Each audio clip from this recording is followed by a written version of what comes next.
Tonight, a report on attempts to set up a homeless shelter in Moses Lake and how the Sheriff's Office will name its new police dogs. What's happening in sports, Bob? Big Bend volleyball matched up with Spokane at home last night, and the Mariners drop an extra inning game to the Royals. Here's a quick glance at our Weather Center forecast. I'm meteorologist Mike Signs. The latest weather data is in. Showers and storms are coming off the coastline. When will they arrive and who can see rain? I'll let you know coming up in West. I'm Amber Jinks, and we have all this and much more on iFIBER 1 News. From the iFIBER 1 HD studio here in the heart of the Columbia Basin, this is iFIBER 1 News. Your #1 source for local news, sports headlines, and our very own Weather Center forecast covering the entire Columbia Basin. This is iFIBER 1 News, and it starts now.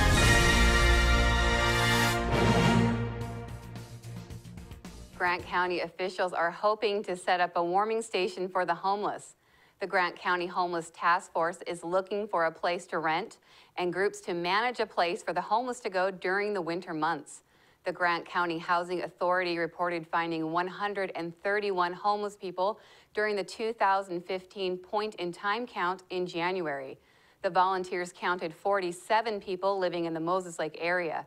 Grant County Commissioner Cindy Carter said the task force is comprised of various government and nonprofit agencies, including Grant County, OIC, the Housing Authority, and Moses Lake Food Bank. The warming station is expected to give the homeless a place to get out of the cold, but it won't be able to provide a place for people to sleep. A new banner for an upcoming event in Soap Lake was recently installed over Daisy Street. The city is hoping to hang other banners through the town's entrance for upcoming events. Reporter Jeff Chu has the details. Soap Lake Chamber of Commerce and the City of Soap Lake unfurled the first event banner over Daisy Street at the southern entrance to the city. Grant County Public Utility District workers stepped in Tuesday to install the city's first street banner. 2 poles and the banner's wiring were recently installed across State Route 17, also known as Daisy Street, at 6th Avenue Southeast. PUD workers were called in to install the banner because the city did not have the equipment to do so. PUD cherry pickers were used to install a line and pull the banner into place. Grant PUD also donated the poles. Kat Sanderson, Soap Lake Chamber of Commerce Vice President and a City Council member, was instrumental in getting State Department of Transportation approval for the city banner project. Soap Lake Mayor Raymond Gravel and Soap Lake Chamber President Kyle Nelson, a PUD employee, organized the banner's installation. Groups and organizations wanting to hang a banner can contact the city at 509-246-1211. I'm Jeff Chu for iFIBER 1 News. A man is serving 111 days in jail for raping a family friend when she was visiting his home. Patrick Warren, a 52-year-old Moses Lake resident, pleaded guilty in Grant County Superior Court to assault in the 4th degree with a sexual motivation. Prosecutors initially charged Warren with rape in the 2nd degree, but the charge was lessened as part of a plea agreement. Judge John Antos followed the attorney's recommendation and sentenced Warren to a year in jail with 253 days suspended for the next 2 years. The 16-year-old victim was helping Warren move into his Road 6 Southeast home and fell asleep on the couch. When Warren returned home, he invited her into his bedroom. When she was lying in bed, he raped her. He offered her money if she didn't tell anyone, but the victim told her mother about the attack and she reported it to the police. The Grant County Sheriff's Office is partnering with students in Royal City and Moses Lake to help name their new patrol canines. Students at Red Rock Elementary School in Royal City will help name the new canine living in Royal City, and the students at the Boys and Girls Clubs of the Columbia Basin will name the police dog living in Moses Lake. The patrol canines need to be named before they begin training on October 5th in Spokane. Entries at each location must be submitted by 4 p.m. on Friday and will be reviewed by a panel of judges. A winner at each location will be announced on Tuesday. Winning entries receive a meet and greet demonstration from the Patrol Canine team, a photo with the team, and Sheriff Tom Jones and the Sheriff's Office challenge coin. The Patrol Canine unit is expected to be ready at the beginning of 2016. Now we take a look at people being sought by law enforcement. This is Sheriff Tom Jones with the Grant County Sheriff's Office. Each of the people you see here have a warrant for their arrest. If you see any of these people, we ask you do not attempt to detain or apprehend them, but call us at 509-762-1160 or send us an email at crimetips@co.grant.wa.us. If the person is presenting a danger, call 911. With your help, we can bring these people to justice and make our community safer. We'll be back right after this. My name is Kat Sanderson, Managing Broker for Pillar Rock Realty Group. We love the Columbia Basin because it's our home, and we want to give back to our community by kicking off our Pay It Forward campaign. If you buy or list with us, we will donate 1% of our total proceeds to a local charity of your choice and in your name. Call us today at 754-4444 or visit pillarrockrealty.com because we are your local real estate experts.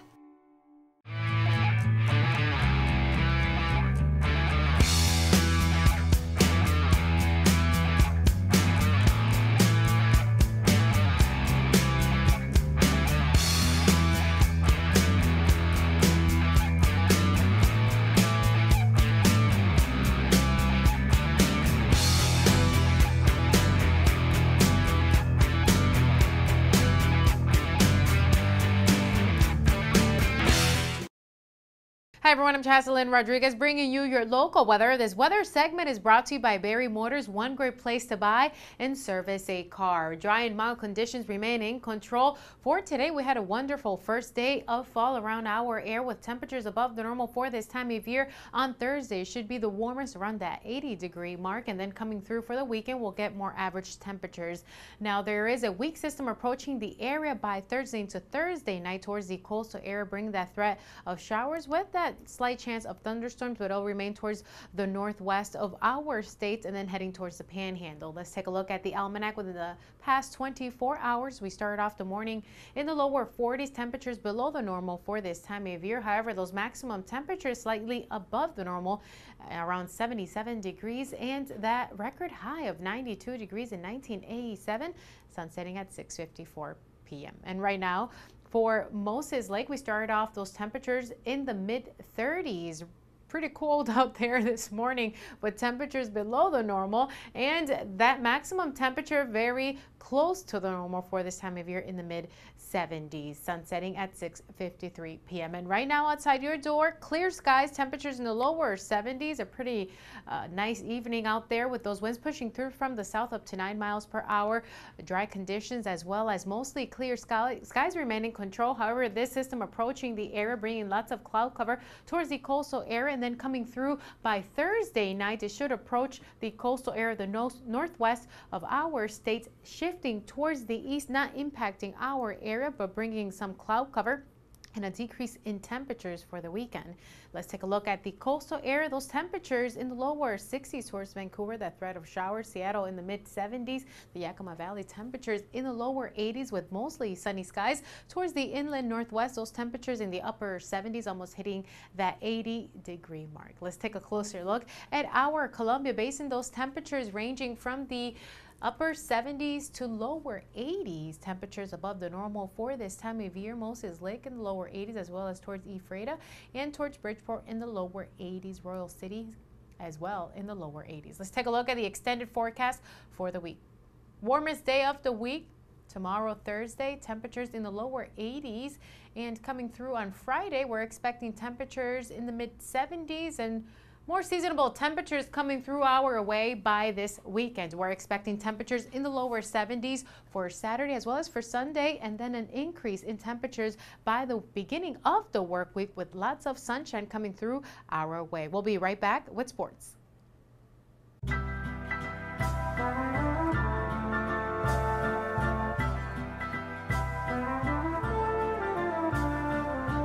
Paying your Grant PUD bill with ePay is like getting free cuts in line. You pay when you want, how you want. Get free cuts in line with Grant PUD ePay. Visit grantpud.org. Ah, dude, I'm just in the theater. It's totally cool. Ah. The new flamethrower cheeseburger now with a $5 lunch. I'm going flamethrower today. Remember what happened last time? I'm going flamethrower today. Gary, do you remember what happened last time? I'm going flamethrower today. Remember what happened last time? Comes with a Sunday now. I can handle it. You know your body, Gary. Go flamethrower. Now the DQ $5 lunch comes with the new jalapeno bacon flamethrower cheeseburger, plus fries, drink, and a sundae. This is fan food, not fast food. The Lady Vikings battled it out with the Sasquatch in NWAC volleyball action last night. Sean Wells has the story. It was a big conference showdown for Big Ben hosting Spokane. The Vikes were looking to notch their first league victory under first-year head coach Joni Nagy. The Lady Sasquatch jumped out to an early lead in the first set with aggressive attacking play, winning 25-17. The Lady Vikings gave great effort in the second set, but a late run by Spokane put them on top with an identical first set score. The Sasquatch jumped out to an early lead in the third set and held true to close out the Vikings and win the match in 3 straight sets. Jessica Smouts was the MVP for Spokane, recording 15 kills, 27 assists, and 11 digs. Sierra English also had a nice match for the Sasquatch, posting 7 kills, 27 assists, and 8 digs. Brooke Sorensen recorded 8 kills, 40 assists, and 15 digs for Big Ben, while Bryn Bowers had 6 kills and 24 assists for the Vikings. The loss moves Big Ben to 0-2 in conference play with a 6-11 overall record. The Lady Vikings are back on the road Friday at Walla Walla. For iFIBER News, Sean Wells. Lorenzo Cain's walk-off single in the bottom of the 10th scored Apollo Orlando from second, and the Royals turned back the Mariners 4-3 at Kauffman Stadium. The Royals' magic number to clinch the American League Central dropped to 2 after the Twins beat the Indians 4-2 last night.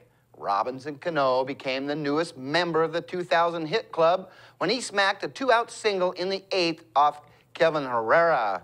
Ketel Marte was on a mission, going 3 for 3 at the dish with a 2-run triple. Roenis Elias got the start and tossed 5 1/3 innings for the M's. He gave up just 1 run off 4 hits and struck out 6 Royals. James Paxton gets the nod tonight for the finale of the 3-game set with KC. The big lefty has made 2 starts since coming off the disabled list with a finger injury, but hasn't lasted longer than 4 1/3 innings. Royals ace Johnny Cueto takes the mound for Kansas City. Well, the Seahawks will look to put their first W in the win column when they host the Chicago Bears on Sunday. 2 particular players, one from each side, are not necessarily looking forward to the matchup. Brothers Michael and Martellus Bennett. The 2 say they aren't into sibling rivalries and really don't like playing against each other. Well, like it or not, they may just find themselves matching up against one another. But if Martellus is tasked with blocking his big brother, Michael, said not too many people can do it, and adds that he doesn't think Martellus will be able to either. We'll be back after this short break. You don't have to drive to Seattle for exceptional cancer care. Confluence Health's cancer program delivers world-class care close to home. We have a highly experienced oncology team in a state-of-the-art facility, and we're a member of the Seattle Cancer Care Alliance, which gives our patients access to world-renowned therapies developed at Fred Hutchinson, the University of Washington Medicine, and Seattle Children's. Together with the SCCA, we're delivering world-class cancer care close to home.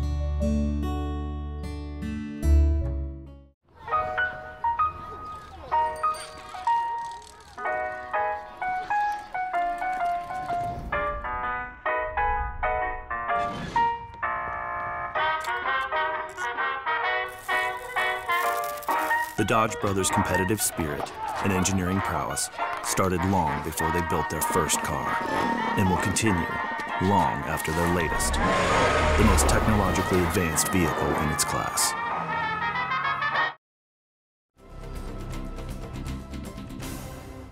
Our spotlight story tonight is about the popular Lions Club Harvest Maze and Pumpkin Patch in Quincy that opens on Saturday. Reporter Jeff Chu has the story. Quincy Valley Lions Club wants to scare the daylights out of you, but it's all for a good cause.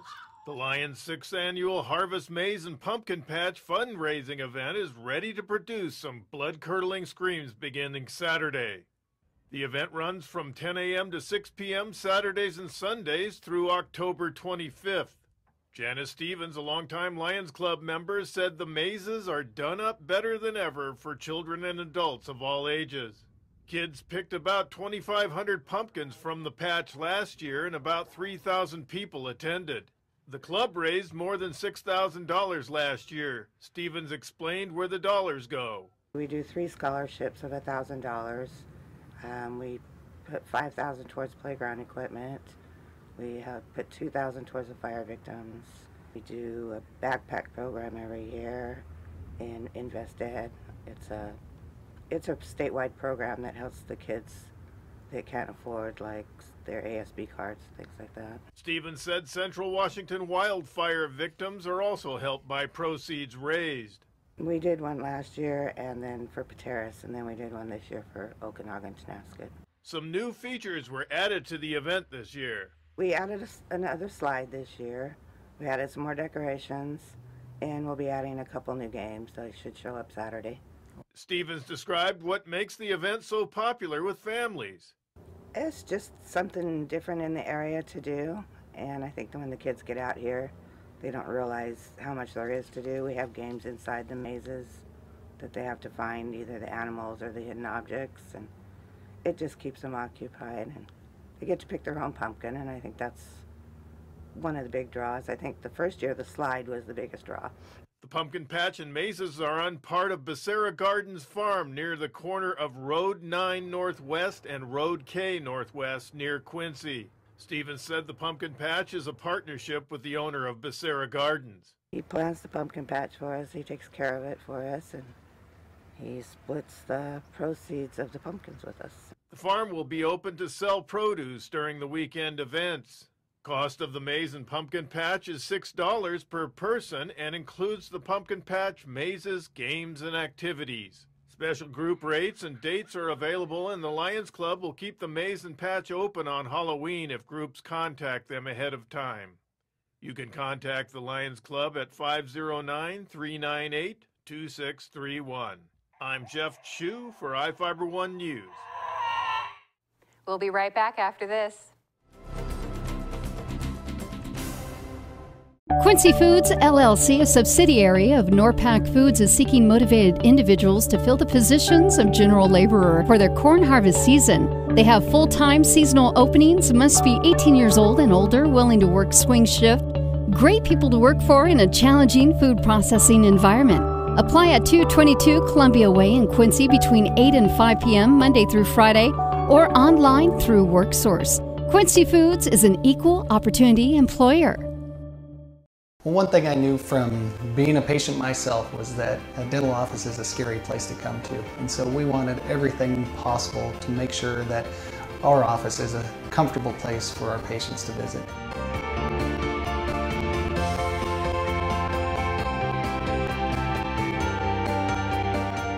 The patients that I have, my clients, have made me a part of this community, and we want to give back in every way possible.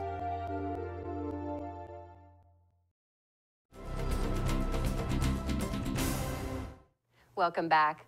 Moses Lake is spending $158,000 to build new dry wells to meet state storm water requirements. The City Council approved hiring Cutting Edge Earthworks, a Moses Lake-based company, to build new dry wells, build a pond to hold storm water on Road N, and replace 8 storm drain manhole covers. The new dry wells would be constructed at Western Avenue, McCosh Park near Lakeside Drive, Nepal Park, the intersection of Juniper Drive and Hill Avenue, and the intersection of Juniper Drive and Alderwood Drive. Municipal Services Director Gary Harrer said the dry wells and pond needed to be built to meet state requirements to direct storm waters away from Moses Lake. If the city doesn't comply, it could face fines from the state. The project is paid for by using storm water fee collected from city residents. In Ephrata, a man was struck by a car late Tuesday night while riding his skateboard in Ephrata.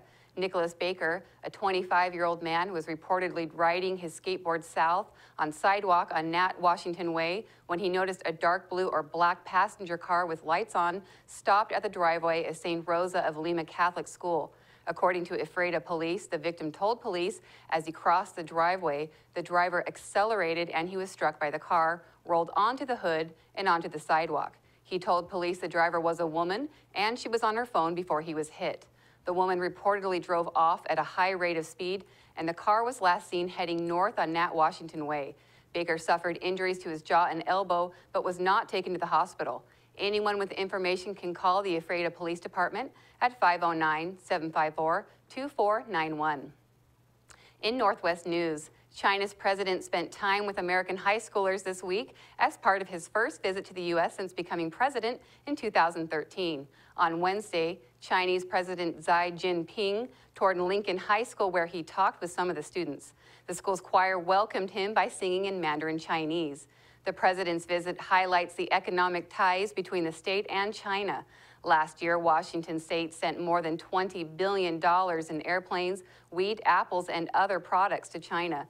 The Chinese president will head to Washington, D.C. on Thursday. He will attend a White House state dinner on Friday.